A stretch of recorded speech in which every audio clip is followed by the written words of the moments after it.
О том, что молоко из их подворий превратится в сыр, никто из тюлечинцев не думал и пару лет назад. Фарид Мухаммедшин осмотрел новые мощности. После инвестиций в 115 миллионов рублей завод выдает по 8 тонн сыра за смену.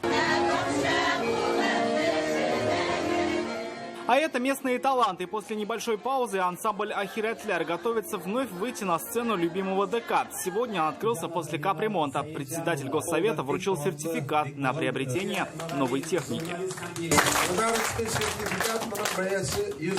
Дом культуры, клуб нужен был, потому что он уже старый был, 84-го года. Очень ждали, вот наконец день открытия наступил, да? Аллаху шукр. Дом культуры только открывается, но уже сегодня здесь буквально не протиснуться. Мало того, что в этих стенах будут репетировать и на постоянной основе выступать местные коллективы, но уже сегодня здесь и первый концерт. Вечером будет концерт. Аулда, зор концерт. Все 985 поселений мы охватим вот такой встречей. А в райцентре встреча с главами районов и сельских поселений. Тема – повышение деловой активности селян. Впервые в новом формате. Чтобы этот разговор не из докладов состоял приехавших министров или там председателя Государственного совета, а короткими сообщениями, чтобы с мест мы услышали те проблемы, которые их волнуют. Одна из них у начинающих фермеров. Как развить свое хозяйство, не имея достаточно средств, поможет проект «Агростартап». Это новый механизм поддержки селян, на который выделят 37 миллиардов рублей. Как для личных хозяйств, так и кооперативов. Рамиль Шайдуллин, Игорь Романов, ТНВ, Тюлечинский район. Работать на себя и не бояться. В Черемшане за полгода самозанятыми зарегистрировались 240 человек. Район уже выполнил план на год. Есть и те, кто перешел из статуса ИП. Всего же в республике сейчас 23 тысячи самозанятых. Что им дает новый статус, поинтересовалась Филюза Хамидуллина. В полном ходе идет подготовка в школе. На данный момент отшиваем фартуки. Азиза Шарифуллина, дизайнер одежды, полгода назад открыла свою мастерскую в центре Черемшан. Сама выкраивает и шьет. Тут же продает готовые изделия. Говорит, заказов много. Школьная форма, спортивки, продвигает и свою линию мусульманской одежды. Самозанятость меня чем привлекло? То, что у меня больше времени на творчество. То, что не нужно тратить время на отчеты. Вроде бы съедобная вещь, но свою работу основную я начинаю с дизайна. Преимущество самозанятого оценила и Айгуль Назырова. Она кондитер. Печет торты и имбирные пряники. После окончания Елабужского пединститута долго не могла найти работу. Благодаря особенной системе налогообложения хобби превратила в основной доход. Я сразу уже решилась, что нужно зарегистрироваться, так как и штрафов не будет, конечно же, и по закону все будет правильно.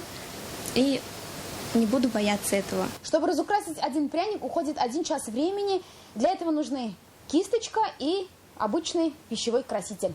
Аниматоры, грузоперевозчики, парикмахеры. С начала года в районе в приложении «Мой налог» зарегистрировались 240 черемшанцев. Здесь создали рабочую комиссию по привлечению самозанятых. Работаем системно, то есть с комиссией выезжаем в каждое сельское поселение и уже прям ходим по каждому двору и разговариваем с населением и уже объясняем, что такое налог на профессиональный доход. Стать самозанятыми в районе решили и 20 индивидуальных предпринимателей. 4-6% ставка налога и соцпакет. Для многих это оказалось решающим фактором. У нас оказывается и консультационная информационная поддержка самозанятых. Как в рамках МФЦ, так в рамках интернет-ресурса «Проверенный бизнес» на базе Дома предпринимателя, также в районах с 45 муниципальными представителями Центра «Мой бизнес». С начала года в республике зарегистрировались 23 тысячи самозанятых. И это еще не все. К концу года их станет больше, уверены специалисты. Новый налоговый режим будет действовать до 2028 года. Филюза Хамидуллина, Ирак Хабибуллин, ТНВ, Черемшанский район. Снова чума. В ворота. Смертельный вирус для животных обнаружили на территории нашего соседа Ульяновской области. Она граничит с Нижегородской областью. Там тоже очаг. Уже зарегистрировано 18 вспышек вируса в 11 российских регионах. Как защищается Татарстан, выяснял Рамиль Галюрин. Предприятия строго должны соблюдать вот этот закрытый режим. Иначе нельзя. Сегодня в республике на личных и крупных хозяйствах поголовье свиней превышает 500 000. Теперь их всех нужно огородить, а в случае приобретения новых пройти полную ветпроверку. Персонал должен работать только в спецодежде. Свиньи должны быть закрыты, корма должны использоваться только прошедшая термическую обработку. В Российской Федерации 45% передача вируса как раз произошло именно через пищевые отходы, которые не прошли термическую обработку. Такие меры для крупных хозяйств приняты после 2016 года. Тогда африканская чума из Чувашии пришла и в Нурлатский район. Там под нож отправили больше 400 голов свиней. И вот сейчас карантин введен в 11 регионах. На сегодняшний день очень высокий риск попадания вируса африканской чумы свиней. Это у нас, значит, Ульяновская область. Потому что через Республику Татарстан у нас ведь проходят федеральные дороги, федеральные. Вот через Республику Татарстан практически очень большой поток автотранспорта. Но для человека вирус не опасен, а вот при заражении стадо погибает. Специалисты просят приобретать корма только из благополучных регионов и покупать свиное мясо только на официальных торговых точках. Покупая мясо на рынке, вы можете попросить вот такой сопроводительный документ. На нем указывается, где был произведен забой, откуда приехало мясо и какую обработку оно прошло. Также вы можете посмотреть, есть ли клеймо на мясе. Это значит, что продукт прошел ветеринарную проверку. Переносчиками болезни могут быть как домашние, так и дикие животные, а также птицы, насекомые и даже грибники. Любители тихой охоты могут занести вирус через ботинки. Поэтому всем владельцам свиней специалисты советуют отказаться от этого хобби. Рамиль Галиуллин, Рамзиль Гарипов, ТНВ, Казань. Вы смотрите новости Татарстана, и вот о чем далее. Узнали, кто, где и когда имеет право на бесплатный эфир. Как кандидаты в депутаты Госсовета будут вести агитацию на телевидении, узнал Дмитрий Аринин. В каждый цех и офис по врачу. Патологии со стороны суставов, патологии со стороны шейного, поясничного отделов. Как будут укреплять здоровье сотрудников, знает Анна Городнова.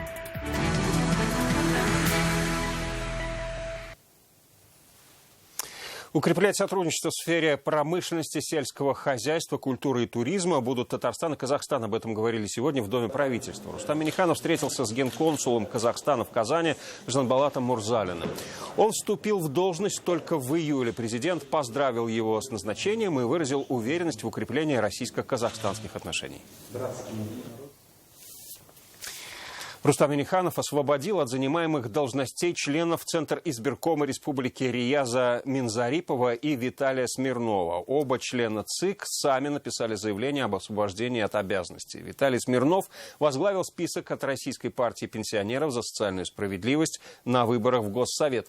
Рияз Минзарипов в статусе проректора КФУ находился в прямом подчинении одного из кандидатов в депутаты на предстоящих выборах.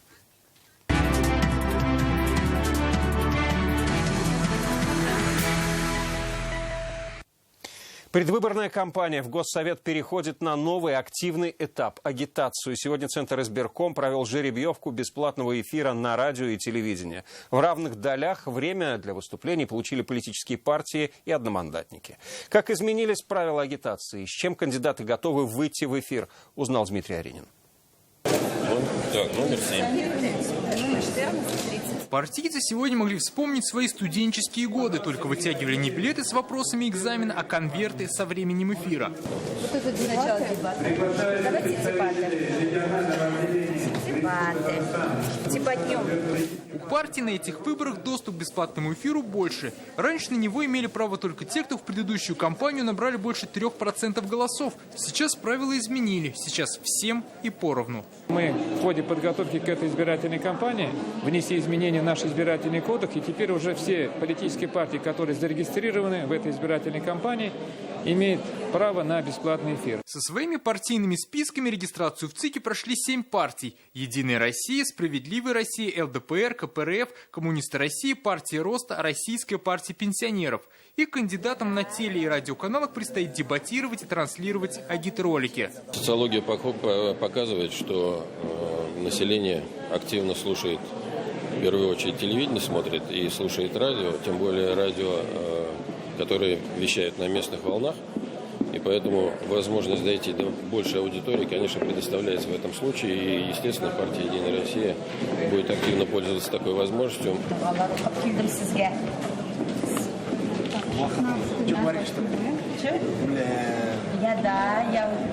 Бесплатно рассказать избирателям о своих взглядах политики смогут в эфире 6 телеканалов и 7 радиостанций. Для этого в сетке вещания каждого по будням выделят не менее 30 минут. Сейчас активно партия проводит обучение кандидатов по участию в дебатах.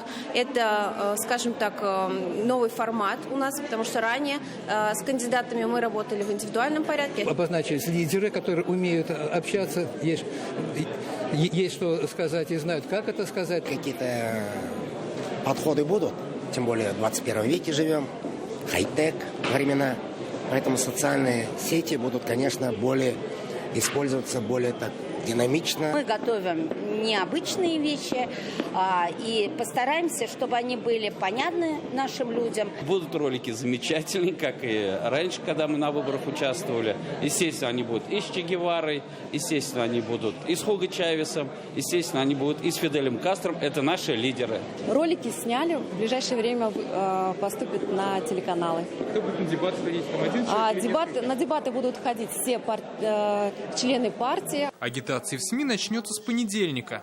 Увидеть и услышать партийцев можно будет и в эфире нашего телеканала, и на Булгар Радио СЫ. Для партий поровну распределят 285 эфирных минут и столько же для одномандатников. Это время, 285 минут, делится на 142 минуты, это для проведения дебатов, и 142 минуты для проведения выступлений.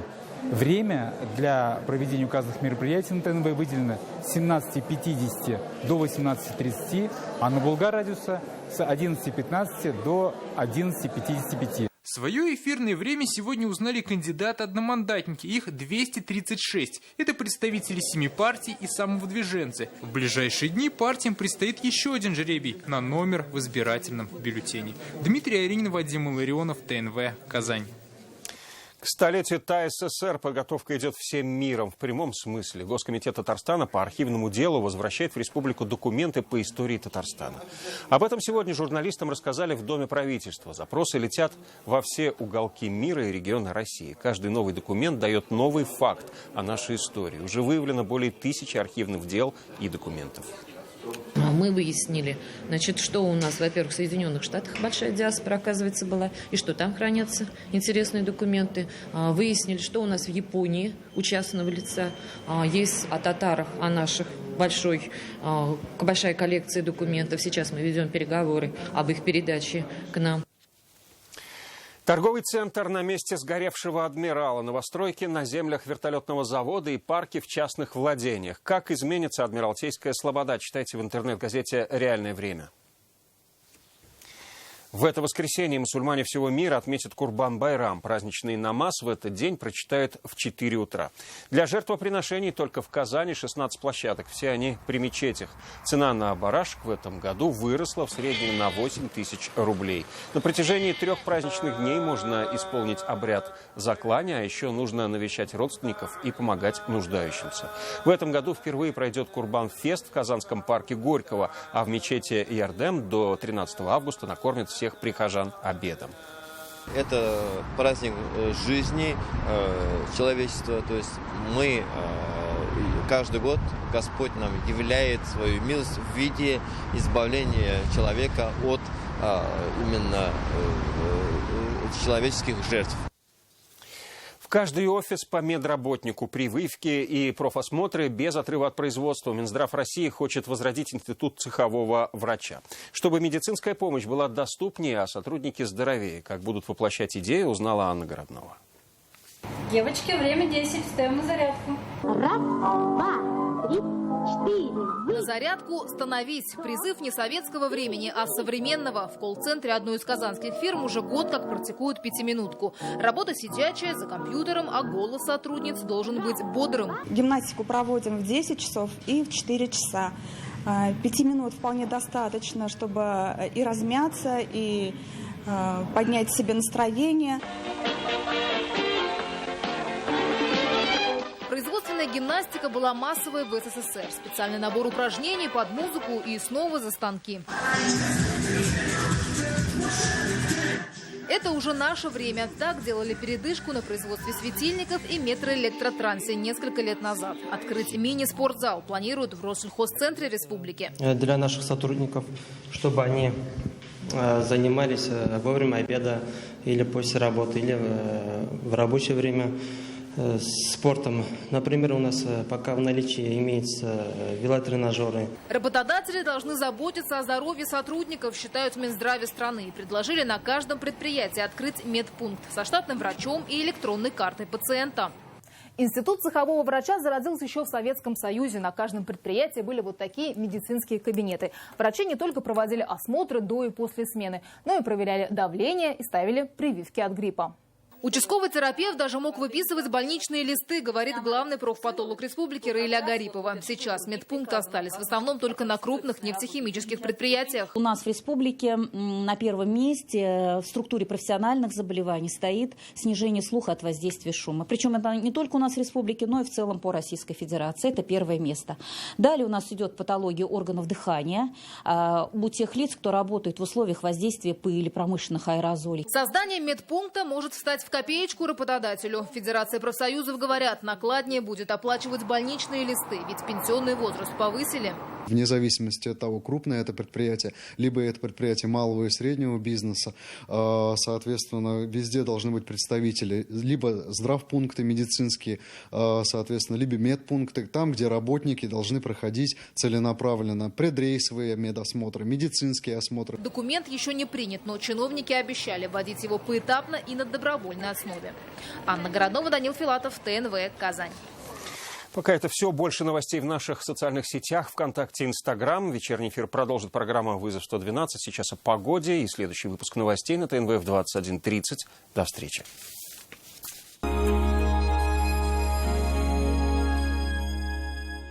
В Казанском цирке с 26 июля в грандиозном гигант-шоу «Индийские слоны».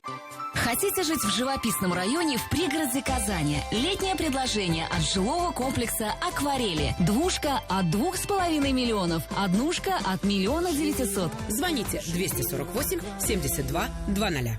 Глобальное снижение цен в автоцентре «Марка» на Чуйкова. Новый Nissan Qashqai от 1 110 000 рублей. Звоните 4 пятерки 3 единицы.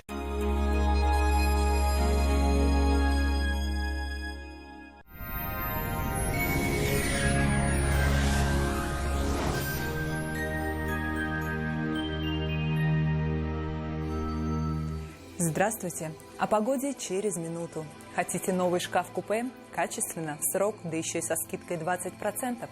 Звоните в Данил Мастер 2 167 166 или приходите в Казань, Восстание 23.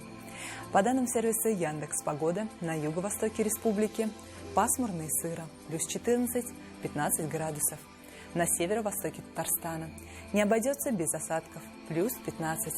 На севере Татарстана аналогичная ситуация, сыро и плюс 15.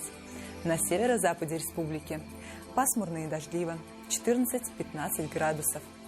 На юго-западе Татарстана пасмурно, вероятность осадков невелика, до плюс 18. В центре Татарстана дождливо, 15-16 тепла. Спонсор показа – федеральная сеть медицинских центров «Доктор Рост».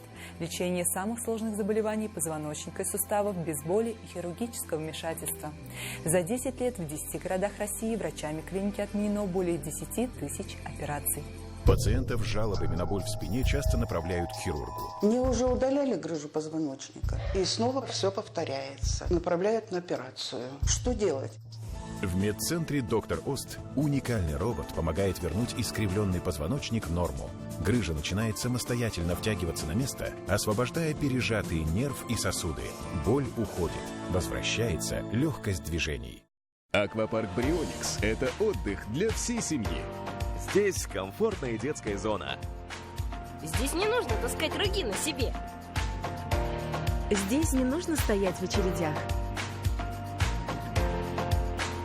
И все это по доступной цене. Аквапарк Барионикс на Гафури 46. Спонсор выпуска – Аквапарк Барионикс на Гафури 46. Для вас комфортная детская зона, удобные раздевалки и автоматический подъемник кругов. Максимум отдыха по доступной цене. В Казани будет облачно, местами осадки, днем до плюс 18. Ветер порывистый, атмосферное давление в норме, влажность воздуха немного повышенная – В утренние и ночные часы ожидается небольшая магнитная буря. Берегите свое здоровье. До свидания.